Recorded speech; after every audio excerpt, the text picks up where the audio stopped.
தமிழ்நாட்டில் உள்ள மீடியாஸ் எல்லாருமே கரெக்டாக இருக்காங்களா? பேசுகிறாங்க, சேனல் பேசுகிறாங்கன்னா அவர் எல்லாருக்கிட்டையும் பேசணும்னு ஆசை தான். நேரடியாகவோ மறைமுகமாகவோ இந்த அரசியல் கட்சிகள் அவரை செயல்பட விடாமல் தடுக்கிறாங்க. ஏன்னா அவங்க கிட்ட பவர் இருக்குது. அதே மாதிரி மீடியாஸ் எல்லாம் நரேட்டிவ் செட் பண்ணி அவங்க கிட்ட இருக்கிறாங்க. திமுகவே பார்த்தீங்கன்னா பெண் நிறுவனம் மூலமாக கிட்டத்தட்ட ஒரு 2000 யூடியூப்பை கண்ட்ரோல் பண்ணுறாங்க. அது இல்லாமல் அவங்களுக்குன்னு ஒரு பத்திரிகையாளர் குரூப்பு, அவங்களுக்குன்னு ஒரு அரசியல் விமர்சகர்கள் குரூப்பு, அவங்களுக்குன்னு ஒரு மீடியா நரேட்டிவ். மெயின் ஸ்ட்ரீம் மீடியாலாம் போனீங்கன்னா ஒருத்தர் டிவிகேல உட்காந்தா 3 பேர் டிஎம்கேல வேற வேற வேஷம் போட்டு மறு வச்சு ஒருத்தர் மீசையை முறுக்கிட்டு ஒருத்தர் அந்த காலத்தில் வேஷம் காட்டுற மாதிரி வேஷம் காட்டிட்டு உட்காந்துருக்காங்க. இல்லை சார், கொடுத்துருக்கலாமே சார். இல்லைங்க, இதெல்லாம் உங்களுடைய விருப்பம். இன்னைக்கு மீடியா நரேட்டிவ் எப்படி இருக்குன்னா, மீடியா அவங்களுக்கு தேவையான கண்டென்ட்டை ஜென்ரேட் பண்றாங்க. அதனால எங்க இஷ்டம். உங்களுடைய மீடியா நரேட்டிவ் பசிக்கு நாங்க ஆள் கிடையாது. உங்களை பத்தி 100% எங்களுக்கு தெரியும். அப்புறம் அந்த கட்சிக்குள்ள இது நடக்கு அது நடக்கு. டிபிஐ வந்து இந்த கேள்வியெல்லாம் கேட்டாங்க. ஏன்னா இவங்களே எழுதி கொடுத்த மாதிரி இந்த கேள்வியெல்லாம் கேட்டார், அந்த பதிலெல்லாம் சொன்னார். இதெல்லாம் நீங்க செட் பண்றீங்களே, உங்களை பத்தி எங்களுக்கு நல்லா தெரியும். பல மீடியாக்கள் இந்த அரசாங்கத்தோட அட்வர்டைஸ்மெண்ட்டுக்கும் ஆளுங்கட்சி எதிர்கட்சிகளோட அந்த ஸ்பான்சருக்கும் பலியாய் போயிருக்காங்க. பிளஸ் இல்ல சிலர் ஒழுங்கா நடக்கணும் நடத்தாலும் அவங்க மிரட்டப்பட்டு அவங்க கேபிள்ல இருந்து பிடுங்கி போட்டுருவாங்களா, நம்பர் லாஸ்ட் போயிடுமா, ஒளிபரப்பு நிப்பாட்டிடுமா அப்படிங்கறதுல பயந்து போயிருக்காங்க. இதுல எதுவும் 100% சரியாக நடக்கும் என்கிற நம்பிக்கை யாருக்குமே கிடையாது. 2 கோடி ரூபா கொடுத்தா கட்சியில் சீட் கொடுப்பதாகவும் பிரபல நாளிதழ் செய்தி கொடுத்திருந்தாங்க. இது எல்லாமே அவங்களுக்கு என்னென்ன தோணுதோ அதெல்லாம் எழுதிக்கிட்டு இருக்காங்க. இது இன்னைக்கு நேத்து இல்லைங்க, கட்சி ஆரம்பிச்ச நாள்ல இருந்து கட்சி என்ன டிசைட் பண்றாங்கன்னு இவங்களா ஒண்ணுனா சொல்றது. இவங்க வாயில என்னெல்லாம் வருதோ, பிஜேபி கூட கூட்டணி சேர்ந்துருவாங்க, என்னெல்லாம் முடியுமோ அது எல்லாத்தையும் அவங்க எழுதிக்கிட்டு தான் இருக்காங்க. இதெல்லாம் பத்திரிகையாளர்ங்கிற போர்வையில இதெல்லாம் எழுதுறது சரியா? அது பொய்யான செய்தி. அப்போ 100% பொய்யான செய்தி.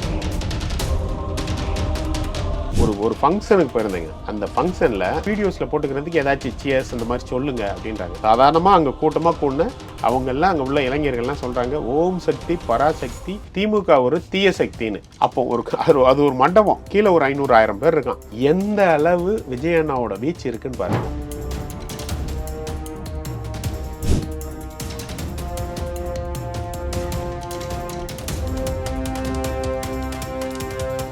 ரியல் ஒன் நேயர்களுக்கு வணக்கம். இன்று நம்மளுடைய நேர்காணலுக்கு பம்மல் கந்தசாமி அவர்கள் இணைஞ்சிருக்காங்க. சார் வணக்கம். வணக்கம் சார், இப்போ சமீபத்தில் ஒரு மூத்த பத்திரிகையாளர் ஒரு விஷயம் சொல்லியிருந்தாங்க. இன்னமும் களம் டிஎம்கே ஏடிஎம்கே அப்படிங்கிற கட்டத்தில் தான் இருக்குது, டிவிகே அண்ட் டிஎம்கே அப்படிங்கிற கட்டத்திற்கு போகலை அப்படிங்கிற மாதிரி ஒரு விஷயம் சொல்லியிருந்தாங்க.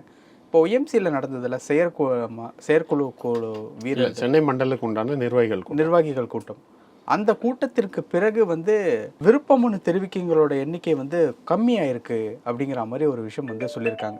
அதாவது எம்எல்ஏ ஆகணும் இந்த மாதிரியான விருப்பம் தெரிவிக்கிறவங்களோட எண்ணிக்கை கம்மியாயிருக்கு அப்படிங்கிற மாதிரி ஒரு விஷயம் சொல்லப்பட்டுச்சு. அப்படிதான் இருக்கா? என்ன நிலவரம்? அவர்கிட்ட தான் கேட்குறாங்களா கட்சியில இருந்து? இல்லை கட்சியில இருந்து அவருக்கு சொல்றாங்க சார், அவருக்கு பார்க்கக்கூடிய விஷயங்கள், கிடைக்கக்கூடிய தகவல். பொதுவாகவே தாவேக்கா ஆரம்பிச்ச நாள்ல இருந்து தாவேக்கா என்ன பண்ணுது அப்படிங்கிறத எல்லாரும் அவங்களா பேசிக்கிறாங்க.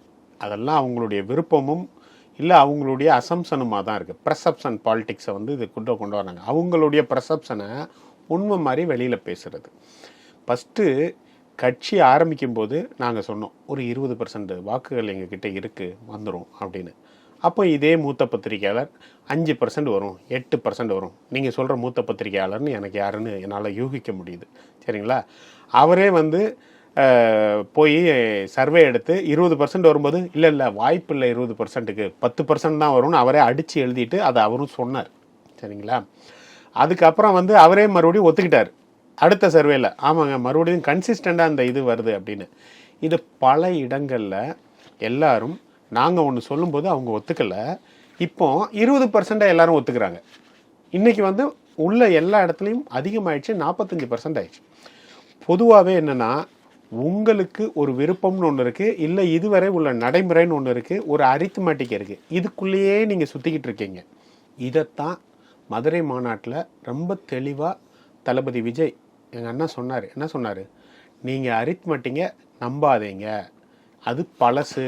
அரித்மெட்டை பேஸ் பண்ணி இந்த 2026 தேர்தல் இருக்காது. எந்த கருத்து கணிப்பை பார்த்தாலும் திமுக தான் முதல் இடத்துல இருக்கு. அரித்மெட்டிக் படி அவங்க நடத்துகிறாங்க. சின்ன சாம்பிள்ஸ் எடுத்து நடத்துகிறாங்க. சமீபத்தில் கூட ஒரு கருத்து கணிப்பு அர்பனில் ஃபுல்லாக டிவிக்கே மேலே இருக்குது, ஃபர்ஸ்ட் பிளேஸ் செகண்ட் பிளேஸில் கொடுத்துருக்காங்க. ரூரலில் ஃபுல்லாக கம்மியாக கொடுத்தாங்க. ஆனால் ரூரலில் ஒவ்வொரு வீட்லேயும் உள்ள பெண்கள்கிட்டையோ இல்லை ஜென்சி கிட்ஸையோ 2K கிட்டையோ இல்லை இளைஞர்கிட்ட கேட்டாங்கன்னா கிடையாது. ரூரல் எப்போதும் உங்களுக்கு தெரியும்ல, பெரிய ஆட்கள் மட்டும்தான் வெளியில் நடமாடுவாங்க, அவங்க கிட்ட தான் பேசுறது, மீதி எல்லாம் அவங்க உண்டு அவங்க வேலை உண்டுன்னு இருப்பாங்க. ஒரு அமைதி புரட்சி நடந்துக்கிட்டு இருக்கு. அது எங்களால் ஃபீல் பண்ண முடியுது. இப்போ டிஎம்கே ஏடிஎம்கேலாம் ஒரு எலெக்ஷன் வருது அப்படின்னா ஒரு வார்டுக்கு ஒரு 10 பேர் 20 பேர் போய் வேலை செய்யுங்க அப்படின்னு அந்த 20 பேர் அவன் கட்சிக்காரனாக இருப்பான், அந்த இல்லை சிம்பத்தியராக இருப்பான், அவங்களுக்கும் அந்த ஒரு நாள் சம்பளம் கொடுத்து ஆளை கூப்பிட்டு டோர் டு டோர் போக சொல்லுவாங்க. பட் தாவேக்கால அப்படி இல்லை. தாவேக்கா ஆர்கானிக்காக ஆட்கள் வர்றாங்க. ஒவ்வொரு பூத்துலேயும் 50 பேர் 100 பேர் இருக்கான். அதை தாண்டி ஒவ்வொரு டோருக்குள்ளேயும் ஒரு ஆள் இருக்கிறாங்க. நீங்கள் டோர் டு டோர் ஆள் அனுப்புகிறீங்க மற்ற கட்சிக்காரங்க, எங்களுக்கு ஒவ்வொரு டோர்லேயும் ஒரு ஆள் இருக்காங்க. அவங்க வீட்டில் உள்ள வாக்குகளை மொபிலைஸ் பண்ணுறாங்க. அவங்க குடும்பத்தார், நண்பர்கள், அவங்களுடைய கிராண்ட் பேரண்ட்ஸு, சொந்தக்காரங்க எல்லார்ட்டையும் விஜயண்ணாக்கு ஓட்டு போடுங்கன்னு சொல்லிக்கிட்டு இருக்காங்க. அதனால் களம் வேற. இதுவரை உள்ள அரித்மேட்டிக் கால்குலேஷனில் யாரெல்லாம் இன்னும் ஃபாலோ பண்ணிகிட்டு இருக்காங்களோ 2026 அவங்களுக்கு ஒரு பெரிய சர்ப்ரைஸாக தான் இருக்க போகுது. இன்னும் நீங்கள் வந்து டிவிகேவை வச்சு இப்படி சொல்லப்படுகிறது, அப்படி கேட்கப்படுகிறது, இதுவாக நினைக்கிறாங்க அப்படிங்கிற ரூமரை தான் கிரியேட் பண்ணிக்கிட்டு இருக்கீங்களே தவிர உண்மை நிலவரம் யாரும் பேசுறதில்லை. அதனால் அதெல்லாம் அவர்களுடைய விருப்பங்கள், அது என்ன வேணாலும் பண்ணிட்டு போட்டோம்.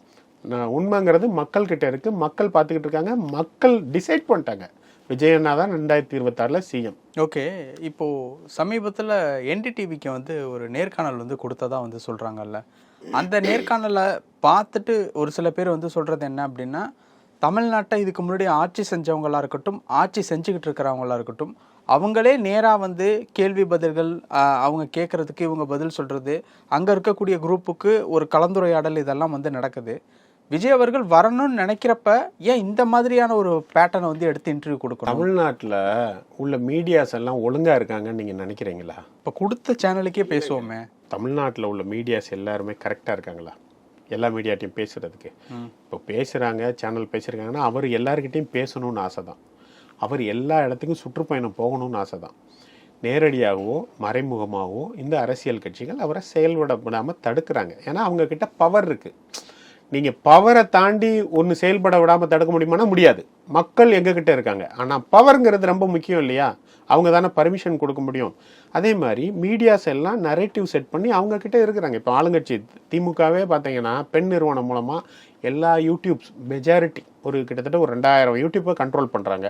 அது இல்லாமல் அவங்களுக்குன்னு ஒரு பத்திரிகையாளர் குரூப்பு, அவங்களுக்குன்னு ஒரு அரசியல் விமர்சகர்கள் குரூப்பு, அவங்களுக்குன்னு ஒரு மீடியா நரேட்டிவ்.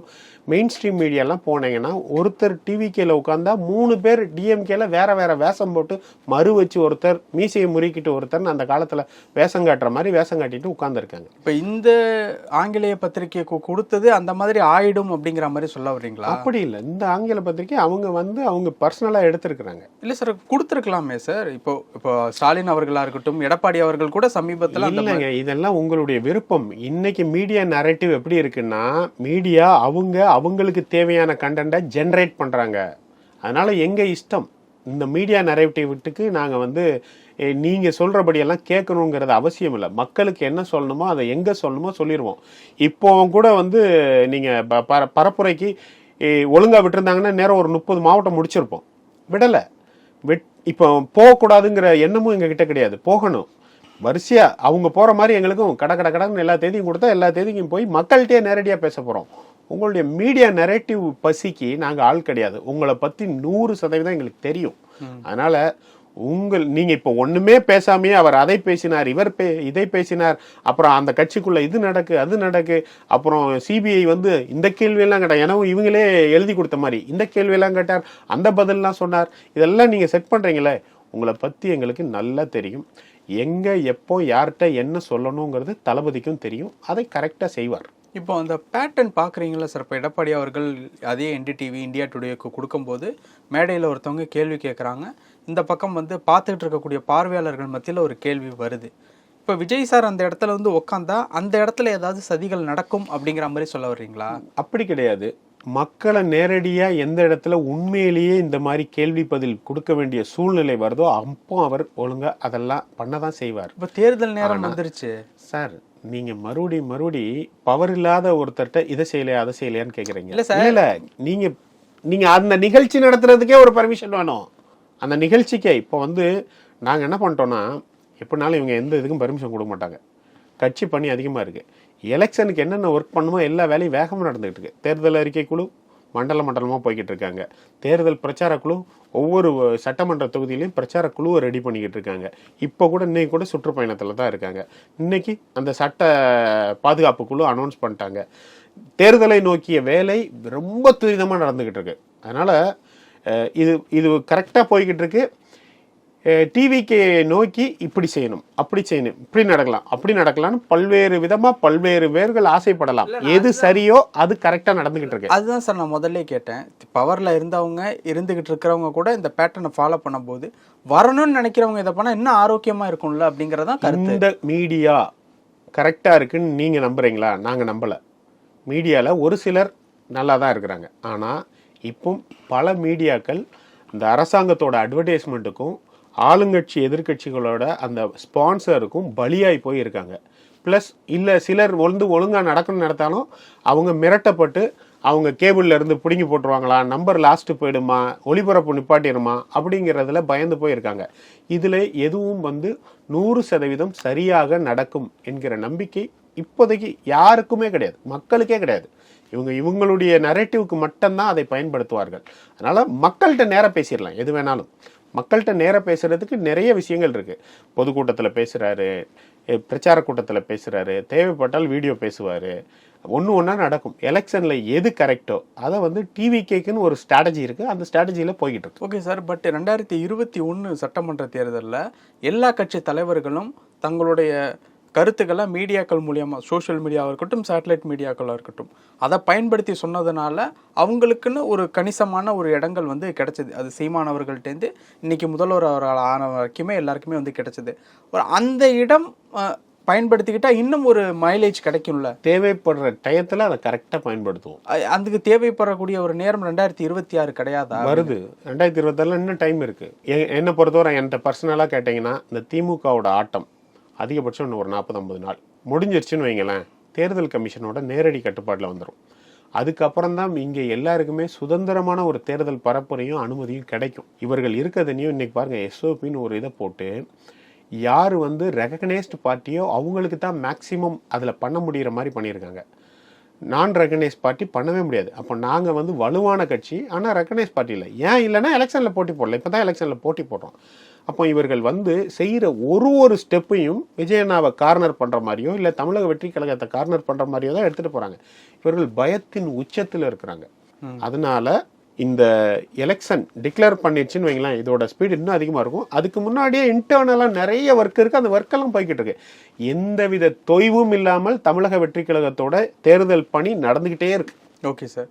சரி, இப்போ 2 கோடி ரூபாய்க்கு டிடி எடுத்து கொடுக்கணும்னு ஆனந்த் அவர்கள் சொன்னதாகவும், அந்த 2 கோடி ரூபாய் கொடுத்தா கட்சியில் வந்து சீட் கொடுப்பதாகவும் பிரபல நாளிதழ் வந்து செய்தி வந்து கொடுத்துருந்தாங்க, வெளியிட்டிருந்தாங்க. பார்த்தீங்களா? பார்த்தேன். விகடனில் வந்திருந்தது.